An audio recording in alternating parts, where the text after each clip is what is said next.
तो guys silent हो जाए, एग्जाम स्टार्ट होने वाला है। अच्छा सब अपनी जगह पे बैठ गए ना। अच्छा ये बताओ, गणेश अनिल के बाईं ओर दूसरे नंबर पे बैठा हुआ है, ठीक है। और ये विकास कृष्ण के दाईं ओर बैठा है ना, एक छोड़ के। ओके ओके चलो ठीक है। अच्छा दीपक लाइन में आगे आगे बैठा है या पीछे पीछे? आगे बैठा है, चलो ठीक है ना। तो हो गया सिटिंग अरेंजमेंट। वेलकम दोस्तों, आज का अपना नया टॉपिक है सिटिंग अरेंजमेंट यानी बैठक व्यवस्था। अच्छा बैठक व्यवस्था क्या होता है? देखो, कुछ व्यक्तियों को निश्चित क्रम में बिठाने को ही बैठक व्यवस्था कहते हैं। अच्छा बैठक व्यवस्था सीखने के लिए हमें सबसे पहले दिशाओं का ज्ञान होना बहुत जरूरी है। जब कोई व्यक्ति का मुंह अगर ऊपर यानी उत्तर दिशा में होता है, उस कंडीशन में देखो ये तो है उत्तर, ये दक्षिण और ये रहेगा पूर्व और ये पश्चिम। ठीक है, तो दिशाओं का ज्ञान हमें होना बहुत जरूरी है। एग्जाम चाहे कोई सा भी हो, कोई सा भी कंपटीशन एग्जाम हो, उसके अंदर हमें 1 से 2 नंबरों के जो है सिटिंग अरेंजमेंट वाला चैप्टर से हमें क्वेश्चन मिलता है। और जबकि एसएससी बैंक के जो क्वेश्चन होते हैं ना, उसमें एक पैराग्राफ आता है पूरा का पूरा, उसके अंदर 4 से 5 क्वेश्चन हमें देखने को मिलते हैं। इसलिए सिटिंग अरेंजमेंट रीजनिंग का एक बहुत इंपॉर्टेंट चैप्टर है। एग्जाम में सिटिंग अरेंजमेंट वाले कॉन्सेप्ट से हमें 3 टाइप से क्वेश्चन देखने को मिलते हैं। एक होता है पंक्ति बैठक व्यवस्था। पंक्ति बैठक व्यवस्था के अंदर क्या होता है कि जैसे मान लो एक पंक्ति में 4 या 5 व्यक्ति बैठे हुए हैं, है ना, और उनका जो मुंह है वो उत्तर दिशा की ओर है। उनका मुंह कौन सी तरफ है? उत्तर दिशा की ओर उनका मुंह है। उस कंडीशन में जो है इनका दायां ये होता है दायां भाग, और ये वाला होगा उसका बायां भाग। ठीक है, ये पंक्ति वाली कंडीशन होगी। दूसरी कंडीशन है वर्ताकार। वर्ताकार के अंदर वो क्वेश्चन में दे देगा कि कुछ व्यक्ति जो है ये वर्ताकार आकृति में बैठे हुए हैं या गोलाकार आकृति बनाकर बैठे हुए हैं, और उनका मुंह केंद्र की तरफ रहेगा। अब केंद्र की तरफ मुंह रहेगा तो मतलब ये वाला केंद्र की तरफ, देखो इन सबका मुंह कैसे रहेगा? केंद्र की तरफ। इसमें अगर 4 या 6 व्यक्ति दे रखे हो तो आमने सामने बिठाना चाहिए, है ना। और 5 व्यक्ति दे दे या 7 व्यक्ति दे दे तो आप कैसे भी बिठा सकते हो। जैसे 4 व्यक्ति वाला कंडीशन हो गई है ना, 6 बिठाना हो तो इस तरह से 6 बिठा देंगे। इसमें दिशाओं का ज्ञान क्या होता है? अगर वो बोलेगा दाएं से, तो ये जो कंडीशन है ये वाली होती है दाएं से। दाएं से के अंदर इनकी जो मतलब हमें बिठाना होता है ना, वो घड़ी के विपरीत दिशा में बिठाना होता है। घड़ी के विपरीत दिशा। विपरीत दिशा, घड़ी का विपरीत दिशा का मतलब क्या होता है कि जैसे अपने घड़ी होती है, उनके कांटे इस तरह से चलते हैं नीचे, लेकिन हमें ये उल्टा चलाना है। ठीक है, तो इसको बोलते हैं विपरीत दिशा। अगर ये बाएं का बोले तो बाएं वाली कंडीशन ये होगी, है ना, इसे बोलते हैं बायां, बाएं से। और इसको बोलेंगे घड़ी की दिशा में, घड़ी की दिशा में। जब वो हमसे कहे कि जो राम है ये बाएं से दूसरे नंबर पर है, तो बाएं से मान लो ये राम है, तो ये जो है राम के बाएं से दूसरा व्यक्ति मोहन है, तो ये 1 और 2, तो यहां पर आएगा जो भी दूसरा व्यक्ति होगा मोहन, वो बाएं से दूसरा व्यक्ति ये होगा। दाएं के लिए बोलेगा तो इधर देखेंगे, क्या ना, दाएं से इधर घुमाएंगे और बाएं के लिए इस साइड से घुमाएंगे। ये है वर्ताकार। और तीसरी है वर्गाकार या आयताकार। ठीक है, ये वर्गाकार आकृति हो सकती है या आयताकार आकृति हो सकती है। इसके अंदर जो है व्यक्ति या तो मध्य में बैठेंगे या बैठेंगे कॉर्नर में, है ना। और इनमें भी दिशाओं का ज्ञान लगभग जिसमें वर्ताकार था उसी के अकॉर्डिंग इसके अंदर भी चल रहा है।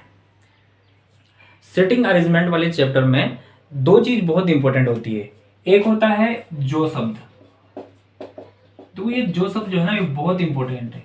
एक और होता है और, तथा, किंतु, परंतु, लेकिन, ये सब तो एक वर्ड है। और दूसरे मतलब 2 कंडीशन हो गई, पहली कंडीशन और ये सेकंड कंडीशन। ये दोनों ही सेटिंग अरेंजमेंट के लिए बहुत इंपॉर्टेंट शब्द है ना। अब जो का अर्थ क्या होता है? जैसे मान लो कोई जो वाक्य होगा, अगर वाक्य में हमें जो शब्द दिखाई दे तो ये हमेशा दूसरे व्यक्ति के लिए होता है ना। ये किसके लिए रहेगा? दूसरे व्यक्ति के लिए, दूसरे व्यक्ति के लिए। कैसे? जैसे मान लो एक एग्जांपल लेते हैं, राम मोहन के बाएं हैं जो सीता के दाएं हैं। ठीक है, अब इस वाक्य में देखो कह रहा है कि राम मोहन के बाएं हैं जो सीता के दाएं हैं। मतलब यहाँ पर जो शब्द जो है ये किसके लिए, दूसरे व्यक्ति के लिए। दूसरा व्यक्ति कौन है इसके अंदर, मोहन। ये पहला व्यक्ति, ये दूसरा और ये तीसरा व्यक्ति। तो इसको जमाएंगे कैसे, देखो राम मोहन, पहले मोहन बोल रहा है, ये पहले इसने राम के लिए कहा लेकिन पहले मोहन लिखा हुआ आएगा ना। तो राम मोहन के बाएं हैं, ये मोहन है, ये मोहन का दाया, ये मोहन का बाया। तो राम मोहन के बाएं हैं, तो ये राम यहाँ पर आ गया। ठीक है, ये मोहन के बाएं, देखो ये वाला हिस्सा कौन सा होता है, ये बायां होता है और ये दाया। तो राम मोहन के बाएं हैं जो सीता के दाएं हैं, है ना। अब देखो ये सीता के दाएं हैं, दाएं का मतलब यहाँ पर देखो ये साइड बायां हो गया, ये दायां हो गया। ये किसके किसके दाएं हैं, सीता के। अगर सीता को मैं यहाँ बनाऊंगा तो ये इसके वापस बायां हो जाएगा ना। तो सीता कहाँ आएगी, सीता आएगी बीच में, है ना। तो क्या हुआ कि राम मोहन के बाएं हैं, ये मोहन के बाएं साइड पे है, जो सीता के दाएं हैं। जो यानी कौन, यानी मोहन, यानी मोहन सीता के दाएं हैं। अब मोहन जो है ये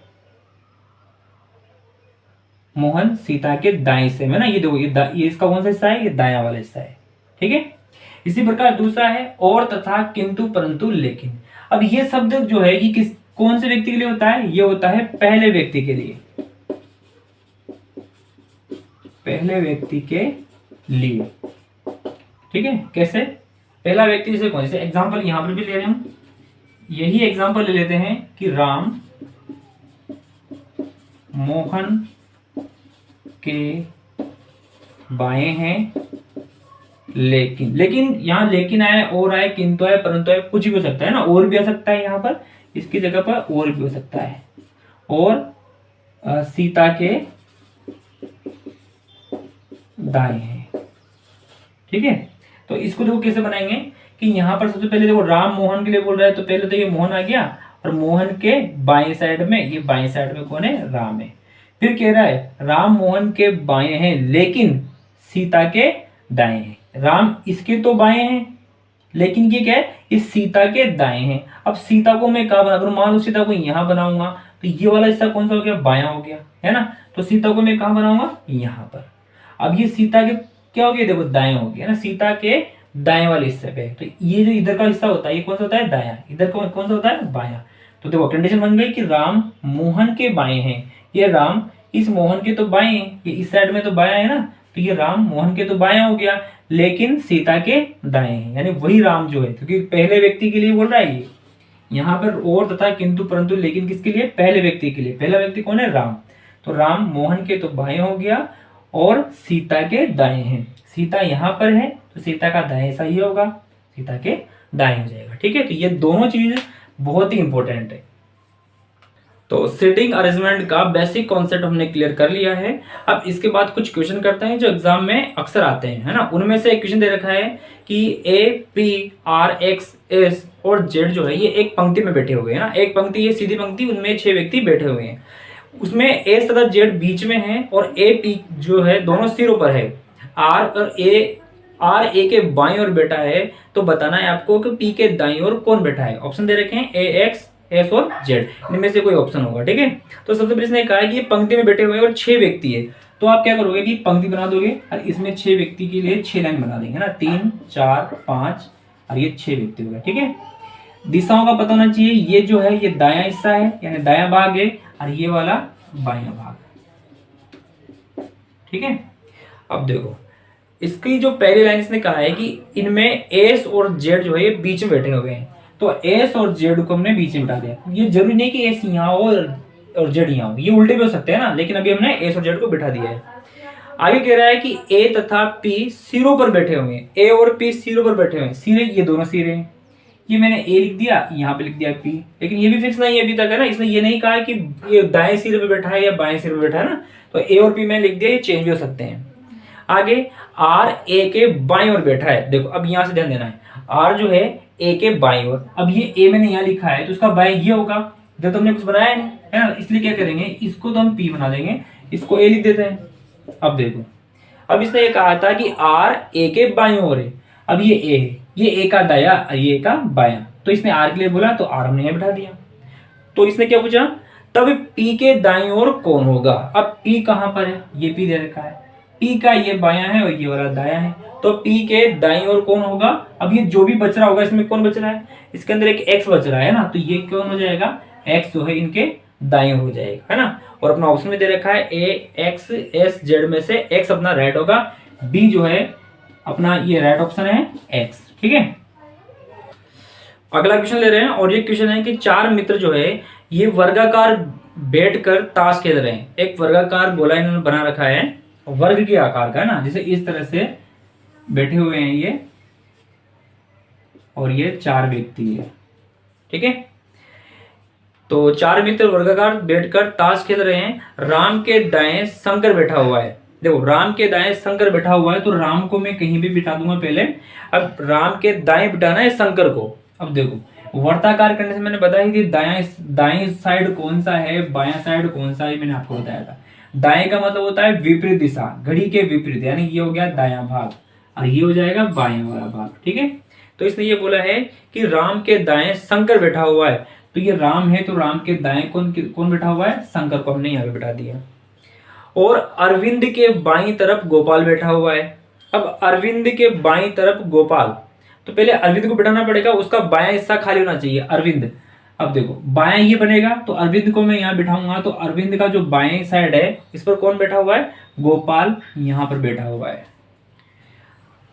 अब ये कह रहा है कि इनमें से कौन सा युग्म खेल में भागीदारी है, पार्टनर है। पार्टनर दो आमने सामने बैठे होते हैं, वो पार्टनर होते हैं ना।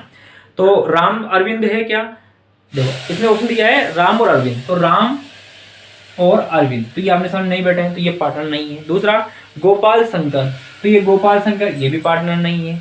अब इसके बाद राम और शंकर, तो राम और शंकर ये भी नहीं है पार्टनर। चौथा है गोपाल और राम, तो ये गोपाल और ये राम, ये दोनों क्या है, ये पार्टनर है, ठीक है। यानी ऑप्शन नंबर डी जो है ये अपना करेक्ट होगा। तो अगला क्वेश्चन है, और ये क्वेश्चन है कि पांच व्यक्ति केंद्र की ओर मुंह करके एक वर्ताकार घेरे में बैठकर ताश खेल रहे हैं। देखो एक वर्ताकार हिस्सा बना रखा है ना। अब इसके अंदर ये कह रहा है कि पांच व्यक्ति है, पांच व्यक्ति जो है केंद्र की ओर मुंह करके, ये वर्त का केंद्र है, तो केंद्र की ओर मुंह कर रहा है, तो ये पांच व्यक्ति में बिठाने इस तरह से, ठीक है। इन सबका मुंह किधर है, केंद्र की ओर है। फिर आगे कह रहा है ये कि मुकुंद राजेश के बाईं ओर बैठा है। देखो मुकुंद इसने बोला है मुकुंद राजेश के बाईं ओर बैठा है, तो पहले राजेश को लिखना है, उसके बाद में ही मुकुंद बैठेगा ना। तो राजेश को हमने कहीं भी बैठा दिया, मान लो ये राजेश बैठ गया, ठीक है। अब जो मुकुंद है ये राजेश के बाईं ओर है, ये वाला क्या होगा, ये दाएं, और ये क्या हो जाएगा, ये होगा बाएं, है ना। इसने ये बोला है मुकुंद जो है राजेश के बाईं ओर बैठा हुआ है, तो बाईं ओर यही होगा ना, तो यहां पर आ जाएगा मुकुंद। मुकुंद राजेश के बाईं ओर बैठा हुआ है, ये बायां वाला भाग है, ठीक है। उसके बाद विजय अनिल के दाईं ओर, विजय जो है ये अनिल के दाईं ओर है, और अनिल और यहाँ पर देखो इसने बोल रहा है कि विजय अनिल के दाईं ओर है, और अनिल और नागेश के बीच में बैठा हुआ है। अनिल और नागेश के बीच में, देखो यहाँ पे आप कहीं भी बिठा दो, अनिल ही बिठा दिया मैंने, ये बिठा दिया नागेश, ठीक है। देखो दोबारा कह रहा है, ये दोबारा बोल रहा हूं मैं कि विजय अनिल के दाईं ओर। अब देखो ये अनिल है, अगर इधर चलेंगे हम तो बायां होगा, है ना, इसलिए हम ये क्या करेंगे, यहाँ पर बनाएंगे अनिल को और ये नागेश। तो इसने ये बोला है कि विजय अनिल के दाईं ओर, है ना, विजय अनिल के दाईं ओर, तो ये अनिल है और अनिल का दायां ये है, तो यहाँ पर कौन है, विजय बैठा हुआ है। विजय अनिल के दाईं ओर, और इसने ये बोला है एवं अनिल और नागेश के बीच में बैठा हुआ है। किसके लिए बोल रहा है, विजय के लिए बोल रहा है कि जो विजय है ये अनिल के तो कौन से हिस्से में, दाएं हिस्से में, और अनिल और नागेश के ये बीच में बैठा हुआ है, ठीक है। तो ये पूरी कंडीशन हो गई। अब आगे बोल रहा है तो बताओ नागेश के दाईं ओर कौन बैठा हुआ है। नागेश के दाईं ओर ये नागेश है। अब नागेश का देखो इधर चलेंगे तो बायां भाग हुआ, इधर आएगा तो दायां वाला, है ना, नीचे चलेंगे तो दायां, इधर चलेंगे तो बायां। तो इसने ये बोला है कि नागेश के दाईं ओर कौन बैठा हुआ है ना। तो नागेश के दाईं ओर कौन है, ये कौन है, ये मुकुंद है, ठीक है। ऑप्शन में दे रखा है, हाँ ऑप्शन नंबर ए जो अपना राइट है वो है मुकुंद, ठीक है।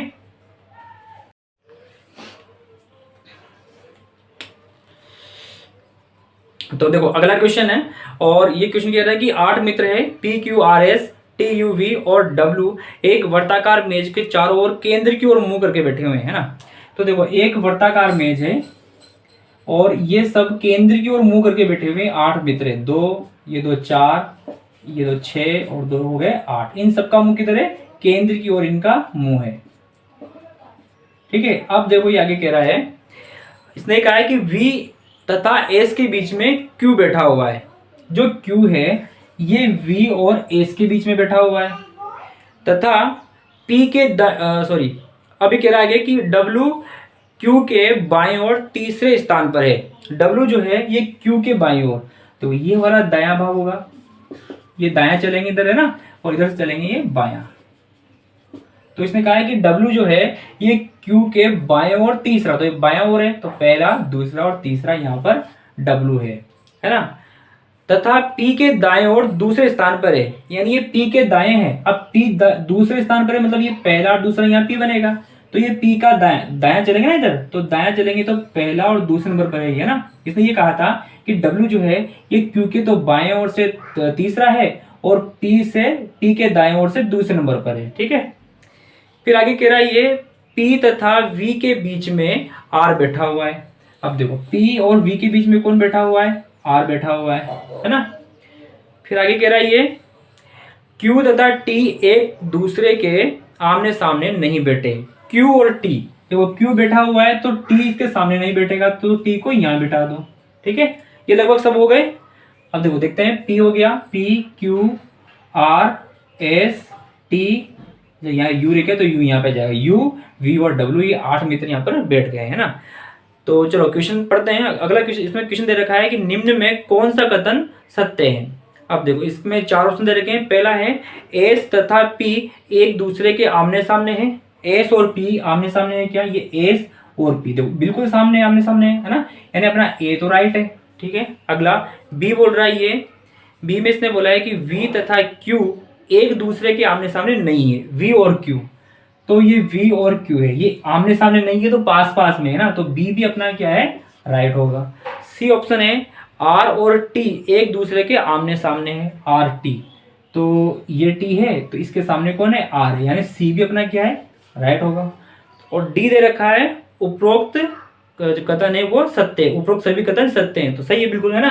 अपना A भी राइट है, B भी राइट है, C भी राइट है, यानी D जो है अपना राइट हो जाएगा, क्योंकि D में क्या है, उपरोक्त तीनों कथन जो सत्य हैं उसके बारे में D बोल रहा है, ठीक है।